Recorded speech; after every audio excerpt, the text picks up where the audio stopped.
Untuk di reguler saya pikir nggak bisa, ya, dan yakin nggak bisa. Kenapa? Karena jamaah haji reguler itu ada nomor porsi. Tatkala kota keluar itu ada nomor porsi, provinsi A, provinsi B itu nomor porsinya beda-beda, jumlahnya beda-beda, dan itu akan kelihatan. Jadi bisa dicek gitu, bisa dicek nomor porsi berapa dia, berangkat tahun berapa, itu akan ketahuan. Jadi praktis di reguler tidak ada yang T0 langsung berangkat, itu nggak bisa. Ya karena itu prosedurnya, ya kan, dia masuk kota sesuai dengan tahun antrian. Terus yang kedua bila mengisi pelimpahan juga yang diisi adalah porsinya, memang porsi yang sudah masuk, tidak mungkin pelimpahan porsi baru gitu. Ya, termasuk kalau penggabungan juga ada persyaratan dan lain sebagainya. Jadi saya nyatakan yakin bahwa tidak mungkin orang yang baru daftar langsung berangkat di reguler. Dan ini bisa kita cek nomor porsinya.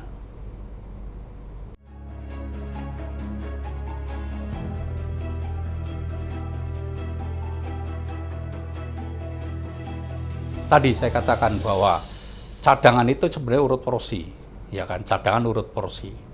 Jadi cadangan itu urut porsi di masing-masing provinsinya. Nah, kenapa nanti dalam pengisiannya tidak urut porsi? Karena tidak semua orang dia senang masuk cadangan, tapi tidak semua jamaah itu siap berangkat. Ya, dia senang melunasi cadangan karena prinsipnya saya udah lunas nih nanti. Nah, tapi tidak semua siap berangkat. Nah, tatkala ada yang seat kosong, daerah memanggil cadangan, langkah pertama sesuai dengan nomor urut. Nah, nomor urut ini macam-macam. Karena ada, ya kan, porsi kabupaten, ada provinsi, ada porsi provinsi. Kalau porsi kabupaten, ya mungkin karena baginya di kabupaten, dia bisa kebagian semua. Tapi tatkala porsinya porsi provinsi, kotanya kota provinsi, belum tentu. Karena kadang gini, yang kosong ini kabupaten A, nomor urut 5. Nah, sementara gitu kan, sementara di kabupaten A gitu tidak ada, ya, tidak ada nomor urutnya 10. Ya dia otomatis akan naikkan nomor urut di kabupaten A. Jadi gitu, itu satu. Itu jadi pasti menggunakan nomor urut. Yang kedua tadi prioritas pendampingan. Ya, tatkala untuk mendampingin. Yang ketiga kadangkala ya tadi dihubungin, ya dia tidak siap, apalagi waktu yang sudah mepet. Karena kadangkala cadangan ini mengisi dalam waktu-waktu yang kritis. Ya mohon maaf ya, jamaah sudah masuk asrama. Ya, udah masuk asrama gagal. Tiba-tiba kita harus nyari cadangan untuk mengisi seat. Ini tidak semua siap, apalagi dengan adat istiadat di kita, di negara kita ya, terkait dengan haji ini. Ada kesiapan AB dan lain sebagainya, ada selamatan A dan lain sebagainya. Nah, maka inilah yang kadangkala terkesannya tidak sesuai nomor urut. Nah, ini tinggal lihat apakah porsi kabupaten atau porsi provinsi. Ya, sama dengan ada pertanyaan gini, kenapa? Ya kan, dalam hal pembagian itu ada kota tambahan tidak merata. Ya karena tadi, tatkala kita bagi sesuai dengan provinsi, pasti ada kabupaten yang nomor urutnya itu besar sehingga tidak kebagian. Ya, tapi bagi yang porsinya itu porsi kabupaten, itu pasti akan kebagian karena dibagi rata. Ya kan, kalau seandainya provinsi A dapat 100, 1 sampai nomor 100, kan belum tentu satu kabupaten itu ada yang nomor 100. Kadang di atas nomor 100 pasti nggak kebagian, karena itu nomor urut. Nah ini sama dalam pengisian cadangan juga seperti itu.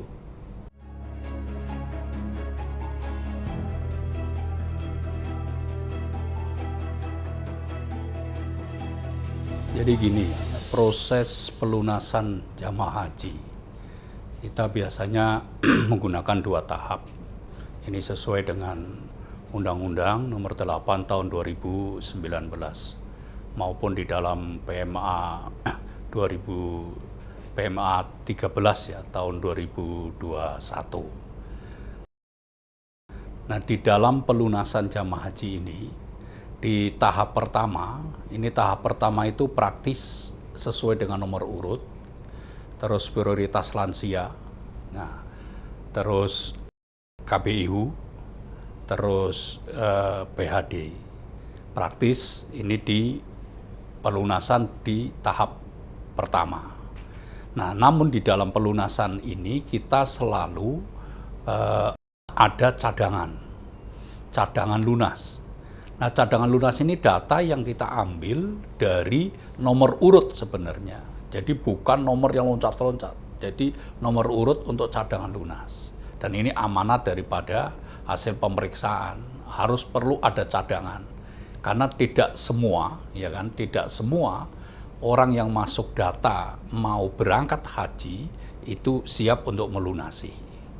Nah, tatkala nanti setelah pelunasan tahap pertama selesai, nah kita akan buka tahap kedua. Nah, tahap kedua ini tentunya kenapa kita beri kesempatan juga tahap kedua?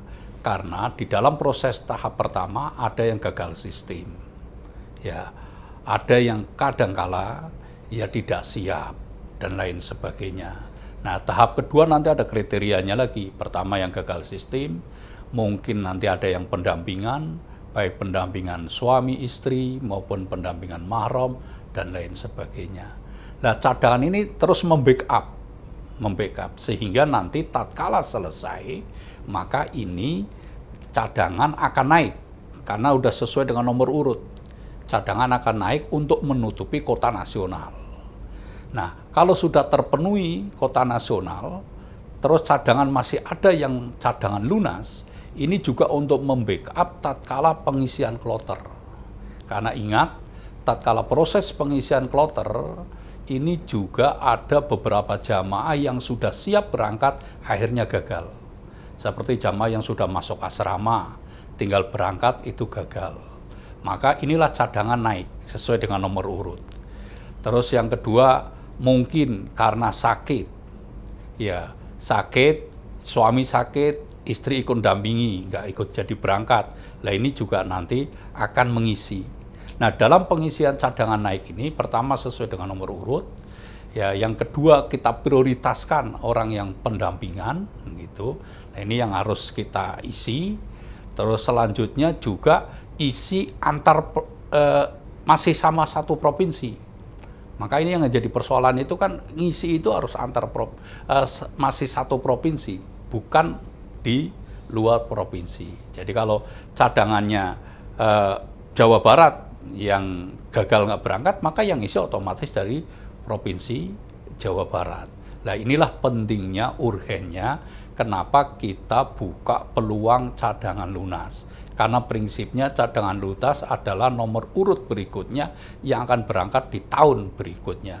Dan bila cadangan lunas ini tidak terbawa di tahun berjalan, maka otomatis ini akan menjadi prioritas pertama untuk berangkat di tahun berikutnya tatkala kota itu muncul lagi. Jadi ini istilah bahasanya ya untuk mengantisipasi agar penyerapan kota nasional ini bisa terserap secara maksimal.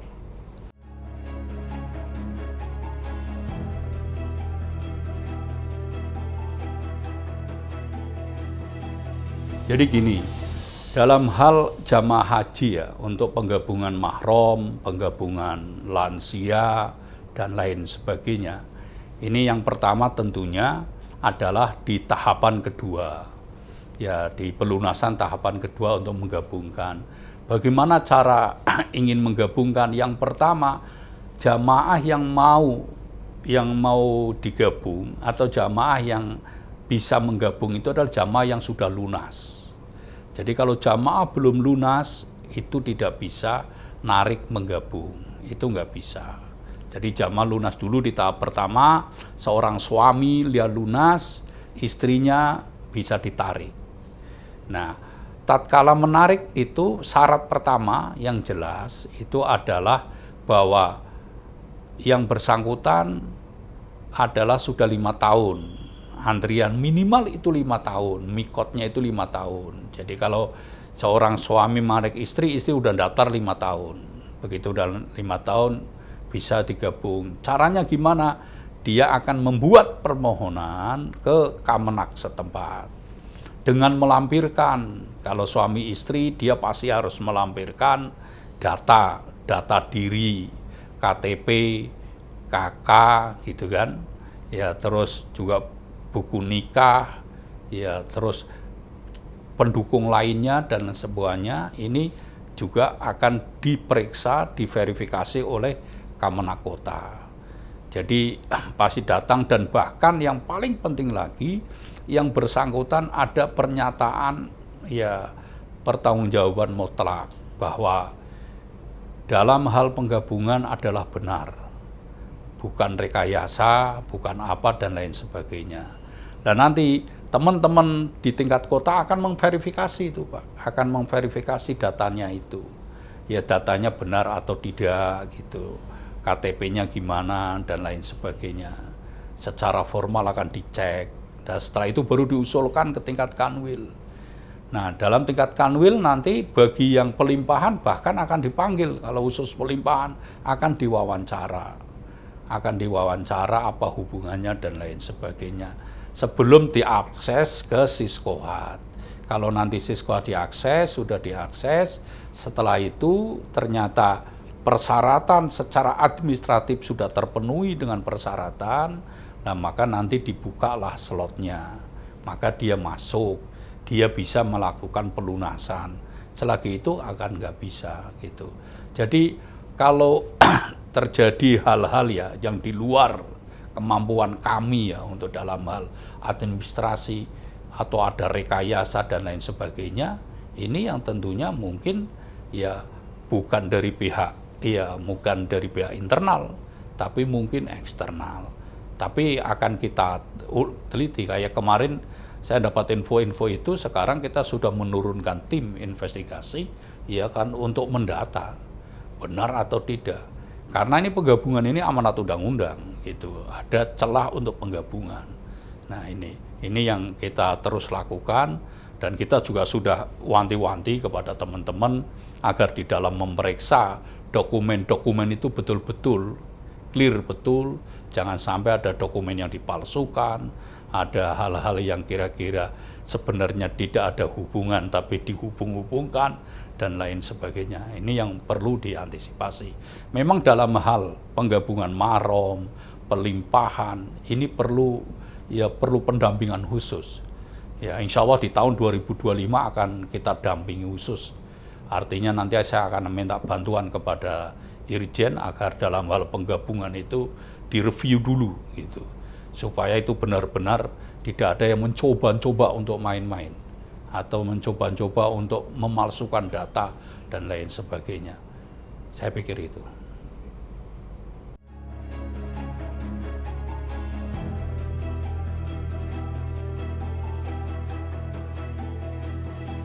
Ya, jadi gini, kita ada asuransi. Jadi asuransi jamaah haji kita itu, di dalam hal asuransi ada asuransi jiwa. Ya, asuransi jiwa itu asuransi yang melekat kepada jamaah haji, dan kita akan berikan sejak masuk asrama sampai sebelum keluar asrama. Jadi tatkala jamaah haji masuk asrama tidak terus wafat, maka dia sudah mendapatkan asuransi berapa besarnya sesuai dengan nilai BP yang mereka bayar. Nah, terus juga sama, begitu pulang masih di asrama, wafat, itu maka mendapatkan asuransi. Dan bahkan sudah ada asuransi jiwa dan kecelakaan, termasuk bila ada musibah kecelakaan yang berakibat meninggal, dia juga akan mendapatkan 2 kali lipat. Nah, di dalam hal proses asuransi, kita selalu bekerja sama, ya kan, ya dengan Pokja di Kementerian Agama, dengan Pokja pengadaan, kita selalu mohon Pokja kepengadaan, dan juga ada pendampingan dengan Ijen. Nah, terus kita menggunakan e-katalog sektoral Kementerian Agama. Alhamdulillah di tahun 2024 ini ada 7 perusahaan yang mengajukan. Setelah itu kita seleksi, terus terjadi dialog, wawancara dan lain sebagainya, dan kita memilih mana yang kira-kira gitu kan, yang kira-kira memenuhi standar, memenuhi syarat, dan penawarannya juga sesuai dengan hal itu, dan itu semua dilakukan oleh tim.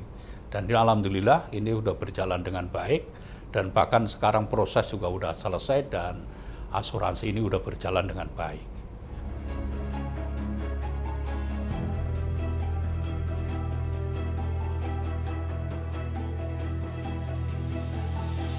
Baik, jadi untuk penerbangan haji ini, kita itu harus mentaati juga aturan yang dikeluarkan oleh GAKA.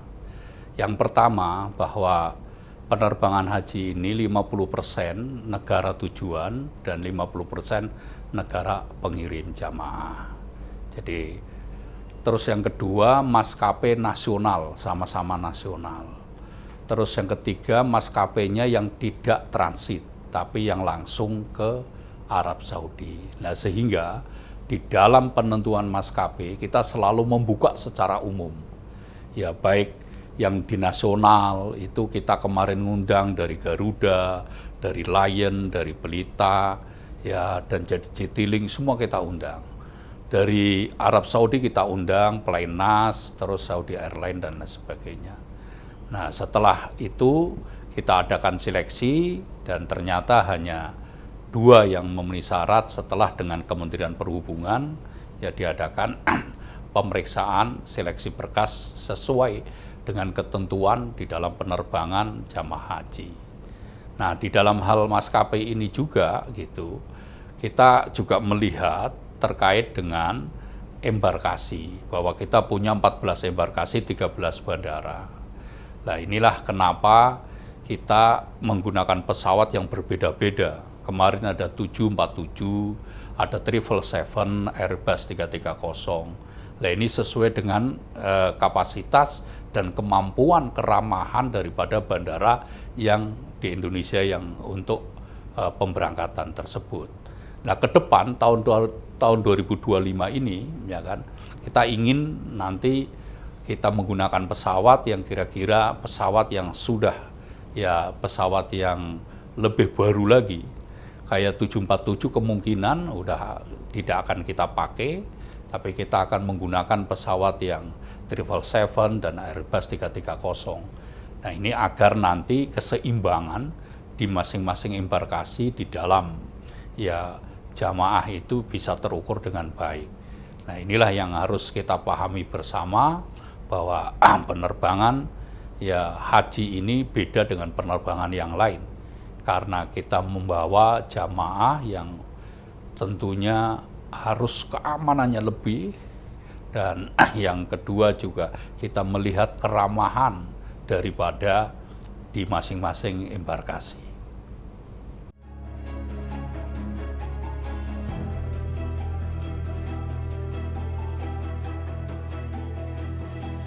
Jadi kita tatkala kita ada hal-hal yang terkait dalam pengisian kuota, baik dari awal. Nih, dari awal kita ada kuota, kita informasikan ke daerah-daerah. Nah, ini kalau ada cadangan juga kita informasikan. Nah, mekanismenya kita selalu akan memberikan surat pemberitahuan ke daerah-daerah.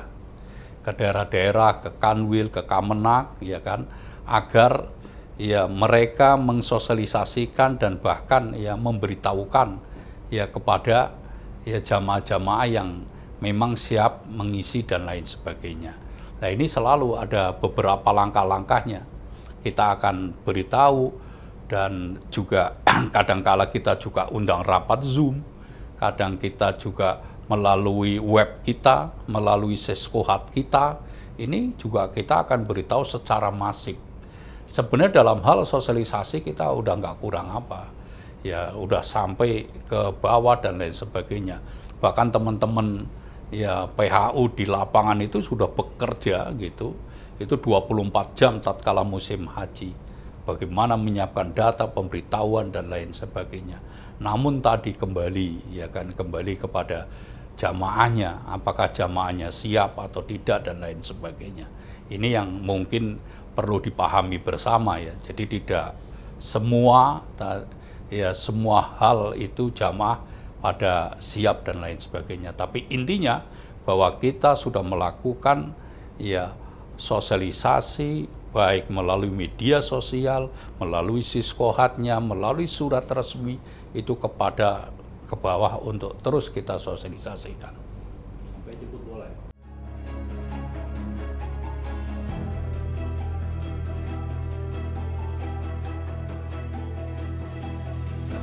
Jadi gini, jamaah itu, jadi kota itu, jadi begitu kita dapat kota, terus sudah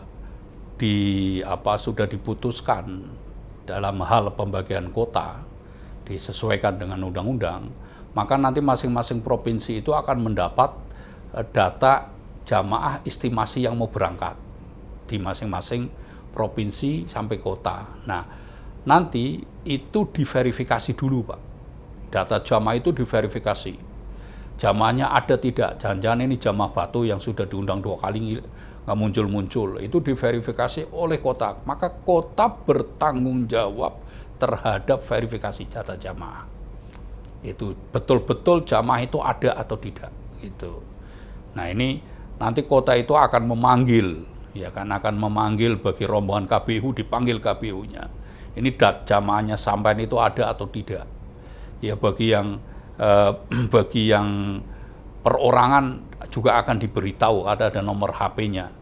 Bahkan bank juga nanti ngasih tahu semua. Nah kalau nanti sudah dikasih tahu semua, menyatakan bahwa jamaah ini lengkap, ya mana jamaah kebagian 1000 ini lengkap, betul-betul jamaah ada, maka hasil verifikasi itu dikirim lagi Pak ke pusat, menyatakan bahwa jamaah ini clear, ada. Nah maka data jamaah yang sudah diverifikasi oleh pusat itu nanti kita SK-kan ke Dirjen untuk proses apa? Proses kesehatan, proses pelunasan nanti data seperti itu. Jadi prinsipnya sebenarnya jamaah itu sudah paham. Terus yang kedua, kita kan juga membuka sistem web itu kan. Nah ini kan juga jamaah bisa melihat Pak, estimasi itu data saya kapan berangkat itu tahu. Terus yang ketiga, bank itu biasanya juga bank penerima setoran kreatif itu. Dia akan menghubungin jamaahnya Pak bahwa Bapak ini masuk data pelunasan. Karena ada kalangan jamaah, saya dapat info udah dari bank duluan sebelum dari Kemenak. Jadi saling pemberitahuan sebenarnya. Jadi prinsipnya kalau saya pikir seluruh jamaah yang sudah masuk kota, dia tahu Pak bahwa saya itu mau berangkat. Cuma persoalannya tatkala pelunasan, ya mampu lunasin atau tidak gitu aja. Kadang ada hal-hal yang menjadi persoalan. Oh ternyata saya belum mampu Pak tahun ini, mau saya tunda dulu. Nah tatkala ditunda. Nah bagi jamaah Batu yang sudah dipanggil 2 kali, ya 2 kali tidak muncul, kita sisihkan dulu datanya Pak. Sampai yang bersangkutan lapor. Jadi kalau nanti yang bersangkutan lapor, ya baru kita masukkan datanya lagi di tahun depan. Ya, selagi dia nggak lapor, ya kita anggap jamaah Batu gitu. Karena itu akan menghambat yang lain. Lebih baik nomor urut bawahnya naik. Nah ini kan banyak jamaah Batu itu kan macam-macam Pak. Karena orang berangkat tahun ini kan pendaftarannya di tahun 2011, ada yang 2012, 13. Artinya alamat yang sangat berbeda, ya kan? Kadangkala sudah pisah, ya. Ini kan macam-macam, Pak. Ini kan persoalan-persoalan yang itu. Tapi prinsipnya, insya Allah jamaah itu paham, cuma selagi ada nomor yang bisa dihubungin.